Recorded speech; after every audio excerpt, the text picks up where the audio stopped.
Cordial saludo a todos. Un día más, con la gracia del Señor, proseguimos el comentario del Catecismo de nuestra Madre, la Iglesia. El punto 1264 dice así: no obstante, en el bautizado permanecen ciertas consecuencias temporales del pecado, como los sufrimientos, la enfermedad, la muerte o las fragilidades inherentes a la vida, como las debilidades de carácter, etcétera, así como una inclinación al pecado, que la tradición llama concupiscencia o fomes peccati. La concupiscencia dejada para el combate no puede dañar a los que no la consienten y la resisten con coraje por la gracia de Jesucristo. Antes bien, el que legítimamente luchare será coronado, dice el Concilio de Trento. O sea que, como hemos dicho antes, distinguimos entre consecuencias eternas y consecuencias temporales. Las consecuencias eternas son plenamente borradas por el bautismo. Cuando alguien ha sido bautizado, él es una criatura nueva, y si en ese momento muriese, como hemos dicho, estaría totalmente introducido pues en la vida sobrenatural en el seno de la Trinidad, ¿no? En lo que llamamos el cielo. Bien, eso es una cosa, pero otra cosa es que esos son los efectos sobrenaturales del sacramento del bautismo, que no son magia. Y yo, ¿qué quiero decir con eso de que no son magia? Pues que el efecto del sacramento no cambia las leyes naturales, lo que hace es dar un don sobrenatural, pero las leyes naturales no las cambia. Y claro, si tú tienes un mal hábito de tendencia al alcohol, pues con ese mal hábito tienes que luchar, por supuesto. Y si tú tienes pues una debilidad de carácter o tienes una tendencia a sencillamente rebotarte porque tienes un carácter que tienes un primer impulso de orgullo, de tal, pues con esa lucha vas a tener que estar toda tu vida, eso que te quede claro, o sea, porque este impulso, de no ser que recibieses una gracia muy especial, etcétera, pues puede ser perfectamente compatible con tu santificación el continuar con ese impulso tuyo de mal carácter, que igual se te va a pasar un cuarto de hora después de morirte. O sea, que son dos cosas distintas.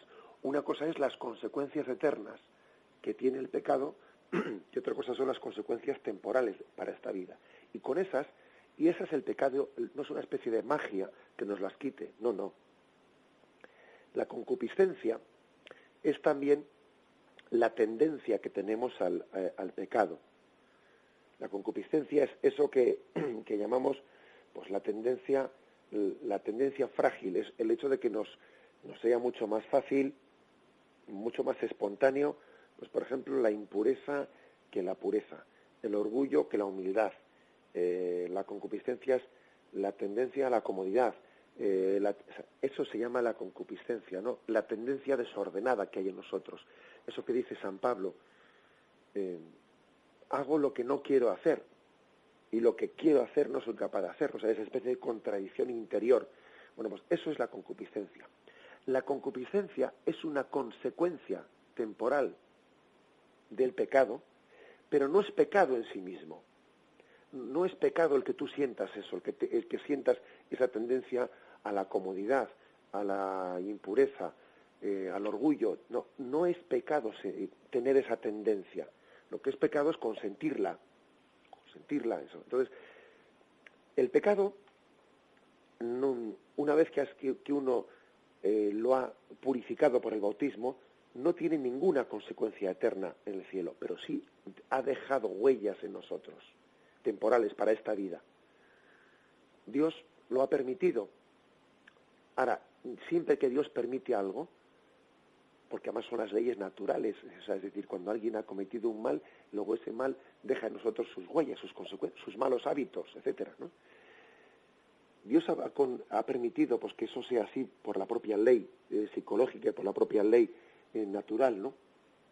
Pero lo ha permitido integrándolo también en su providencia. Y la providencia de Dios es que esa concupiscencia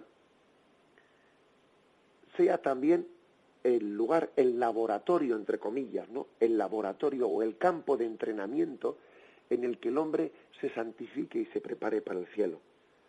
Porque el Señor no nos deja abandonados a nuestras fuerzas en la lucha contra esa concupiscencia, sino que el Señor nos da su gracia para que nos fortalezcamos en el combate. ¿Cómo crece uno? Pues crece luchando. Al final, por lo tanto, la tentación es providencial en el que ama a Dios.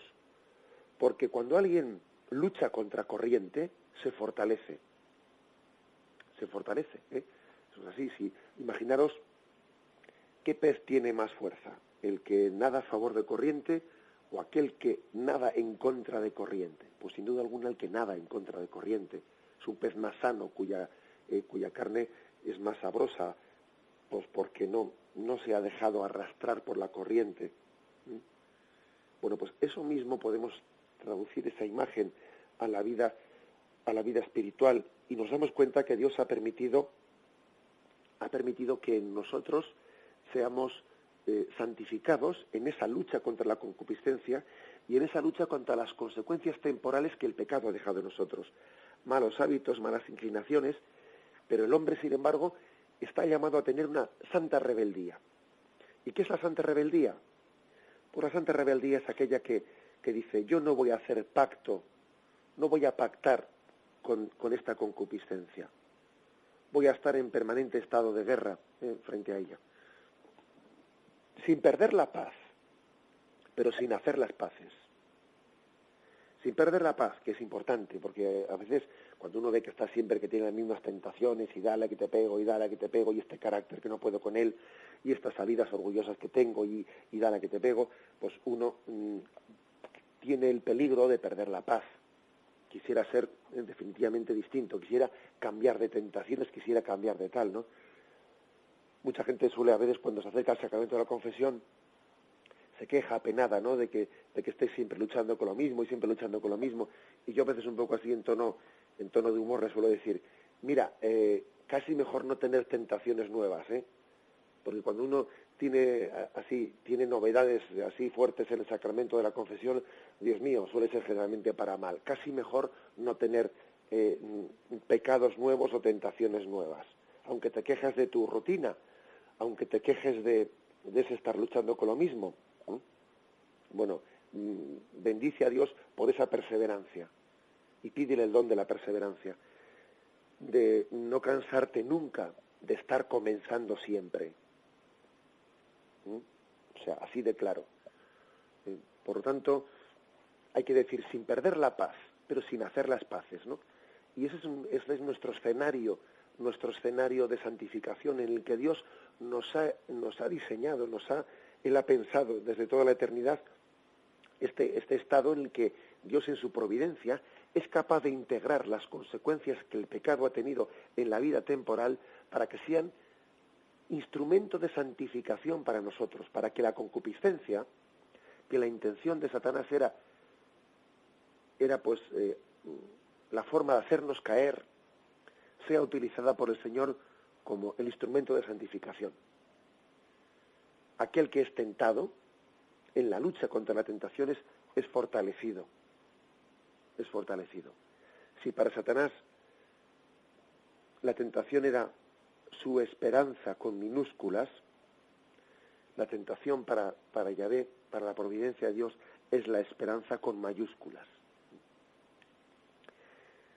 Se nos ofrece aquí un texto, esta cita del Concilio de Trento, que la concupiscencia dejada para el combate no puede dañar a los que no la consienten y la resisten con coraje por la gracia de Jesucristo. Antes bien, el que legítimamente luchare será coronado. Y aquí se nos está haciendo referencia a 2 Timoteo, capítulo 2, versículo 5. Dice, tú pues, hijo mío, mantente fuerte en la gracia de Cristo Jesús. Y cuanto me has oído en presencia de muchos testigos, confíalo a los hombres fieles, que son capaces a su vez de instruir a otros. Soporta las fatigas conmigo, como un buen soldado de Cristo Jesús. Nadie que se dedica a la milicia se enreda en los negocios de la vida si quiere complacer al que le ha listado. Y lo mismo el atleta no recibe la corona si no ha competido según el reglamento.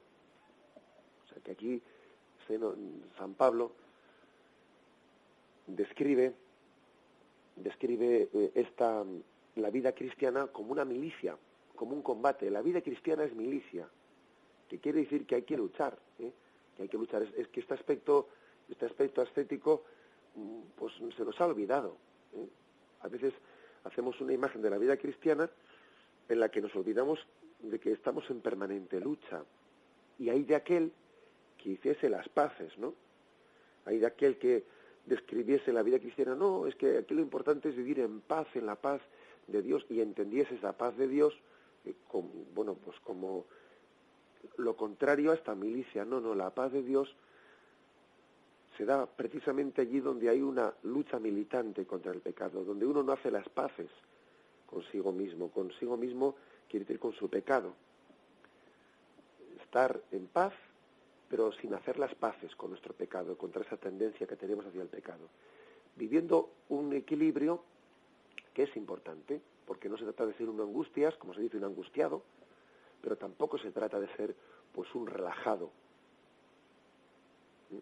Ni ser una persona angustiada en la vida espiritual, ni ser una persona relajada, sino que estamos todos llamados a vivir en confianza con el Señor, en paz, en alegría, pero luchando sin hacer las paces con nuestro pecado. Las dos cosas son importantes. Creo que entre ese doble extremo, el extremo de ser una persona angustiada, escrupulosa, pues que no tiene paz en su vida espiritual, y el otro extremo de ser alguien relajado, acomodado, inconsciente de lo que son las tentaciones en la vida, pues las cosas como son. Tenemos que buscar ese equilibrio de aquel que vive en paz, pero sin hacer las paces con su pecado, sino en permanente lucha y en permanente combate. Concluimos ya con la bendición de Dios Todopoderoso. Padre, Hijo y Espíritu Santo, descienda sobre vosotros. Alabado sea Jesucristo.